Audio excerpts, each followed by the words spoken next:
नमस्कार, अस्सलाम वालेकुम, सत श्री अकाल, जय झूलेलाल।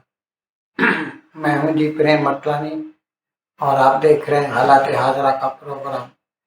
हकीकत ये है, इब्तदा में आपसे दरख्वास्त है, चैनल ज़रूर सब्सक्राइब करें। दोस्तों, कल के प्रोग्राम में मैंने आपको बताया किस तरह अमेरिका के सदर ट्रंप ने पूरी दुनिया पर रेसिप्रोकल टैरिफ, जिसे वो ये नाम देता है, यानी इम्पोर्ट ड्यूटीज बढ़ाने का ऐलान किया। और जिसमें मैंने बताया था कि किस तरह चीन पर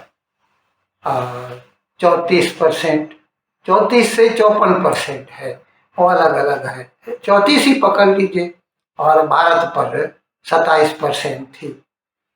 अब ये भी मैं कल बता चुका था कि भारत को इसका अंदाजा भले भांत था, इसीलिए 2 महीनों से लगातार भारत की जो ट्रेड मिनिस्ट्री है वो अमेरिका से मुज़ाकरात कर रही थी। मैंने बताया पीयूष गोयल वहाँ गया था, वहाँ का डिप्टी ट्रेड रिप्रेजेंटेटिव यहाँ आया, और मोटे मोटे वो भी प्रोग्राम मैंने किया था कि मोटे मोटे जो उसके नुकात हैं, जो पॉइंट्स हैं, उस पर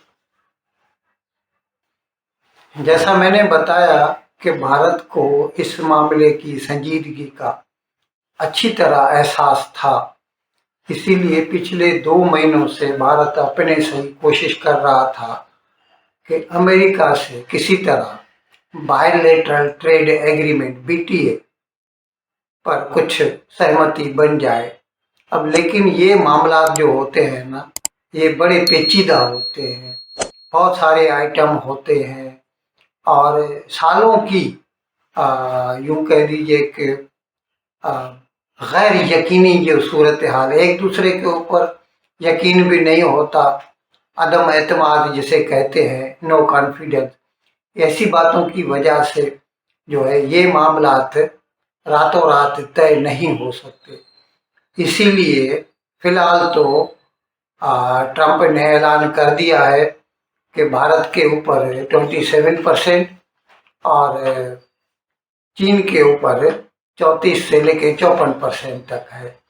लेकिन यहाँ पर मैं कल भी बता रहा था कि एक सिल्वर लाइनिंग है, मैं अभी थोड़ी देर में उस पर आ रहा हूँ, लेकिन इससे पहले मैं आपको बता दूं जो खास ममालिक हैं और दूसरों के ऊपर ट्रंप ने कितनी ड्यूटी लगाई है। अभी जैसे चीन बताया मैंने 34%, बांग्लादेश 37%, 37, पाकिस्तान 29%, श्रीलंका 44%, वियतनाम 46%।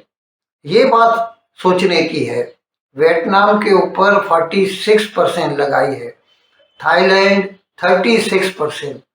ये आजकल उसके इत्तेहादी बन गए हैं, लेकिन उसके बावजूद उनको भी नहीं बख्शा। इंडोनेशिया 32%, जापान 24% और थाईलैंड 36%। अब यहाँ पर ये देखना है कि इससे हमारा क्या फायदा हो सकता है। कभी कभी जो एडवर्स कंडीशन होती है ना, उससे अपॉर्चुनिटीज भी निकलती हैं। अभी जैसे मैंने अर्ज किया कि वियतनाम के ऊपर अमेरिका ने 46% लगाई है, और आपको शायद इसका इल्म न हो, लेकिन ज़्यादातर जो साउथ कोरिया या जापान की कंपनीज हैं वो अपना इलेक्ट्रॉनिक्स का, यानी जैसे स्मार्टफोन हो या लैपटॉप हो या कंप्यूटर्स के पुर्जाजात हों, ये आजकल वियतनाम में बना रहे हैं। और वियतनाम के ऊपर जब 46% ड्यूटी लगेगी, भारत के ऊपर 27% लगेगी, तकरीबन 20% का दोनों में डिफरेंस हो गया। तो जाहिर है वियतनाम में बनी हुई शय बहुत महंगी पड़ जाएगी अमेरिका के कस्टमर को। यहाँ पर भारत को एक चांस है, और इससे वो कंपनीज जो है ना, वो इसका फायदा उठाएंगे।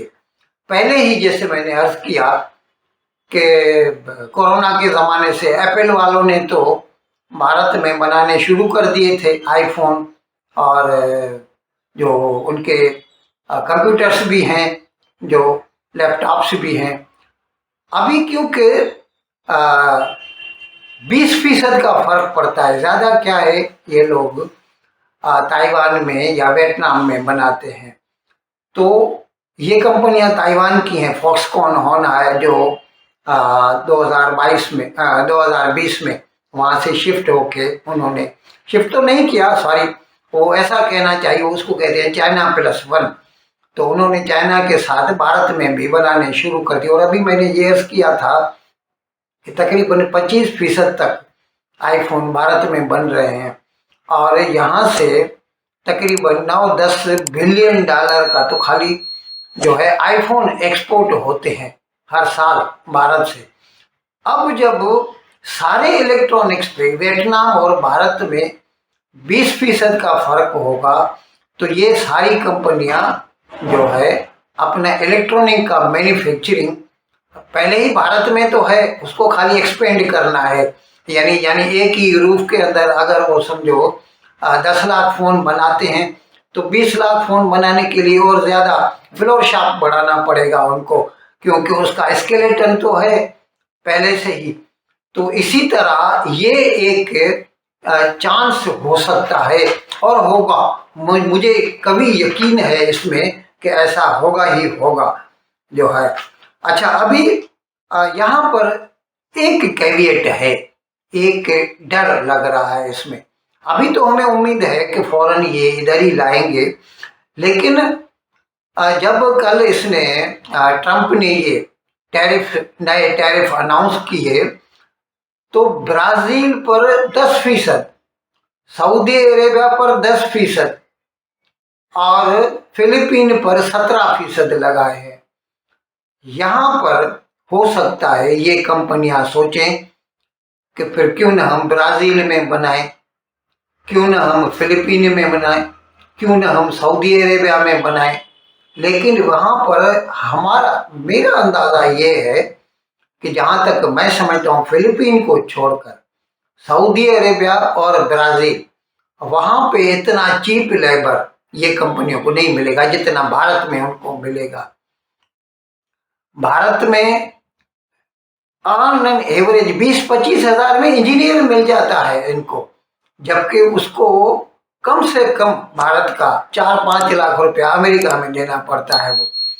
तो मुझे नहीं लगता कि ये जब भी कंपनियां अपना मैन्युफैक्चरिंग बेस शिफ्ट करेंगे वियतनाम से, तो वो सऊदी अरेबिया तो पहले ही बहुत महंगा है, वहाँ पर तो तनख्वाहें जो हैं अमेरिका के बराबर हैं। मुझे नहीं लगता, ना तो सऊदी अरेबिया न ब्राज़ील। फिलीपीन एक हो सकता है, लेकिन एक पूरे का पूरा नया जो है इंफ्रास्ट्रक्चर खड़ा कर देना, that will be a quite difficult task for these companies to do in near future.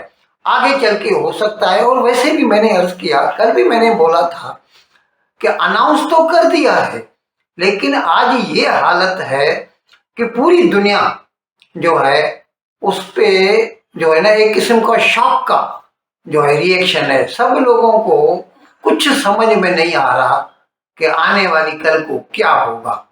अब यहाँ पर मैं अपने पड़ोसी बांग्लादेश की बात करता हूँ। बांग्लादेश पिछले साल से, जब से वहाँ पे जो उन्होंने इनकलाब लाके, इनकलाब नहीं बोलिए, बगावत थी, एक मुंतखब सरकार को हटा दिया 5 अगस्त 2024 को, और शेख हसीना वाजिद को भागना पड़ा। उसके बाद से वहाँ पर जो उनके वो रिलीजियोसिटी बढ़ गई है और हर बात पे इस्लाम इस्लाम करने लगे हैं, भारत दुश्मनी की बातें कर रहे हैं। उसकी वजह से उसका बिजनेस पहले से ही बर्बाद हो गया है। उसका 84% एक्सपोर्ट जो है ना वो गारमेंट का है, रेडीमेड गारमेंट का है। और अभी बांग्लादेश के ऊपर 37% ड्यूटी लगाई है अमेरिका ने, भारत के ऊपर 27%। पहले ही बांग्लादेश मरा पड़ा है वहां पे कई कारखाने बंद हो गए हैं, उनको ऑर्डर नहीं मिल रहे।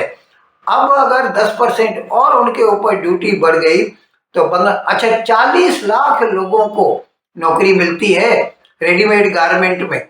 इसकी वजह से आप खुद सोचिए, जब ये सेक्टर वहां पे बंद हो जाएगा या कम हो जाएगा तो उसका असर बांग्लादेश की मैशत पर कितना भारी पड़ेगा।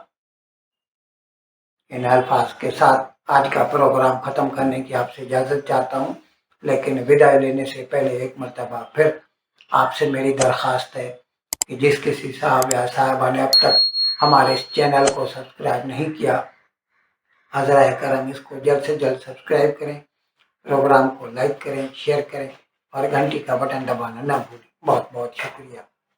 खुदा हाफिज़।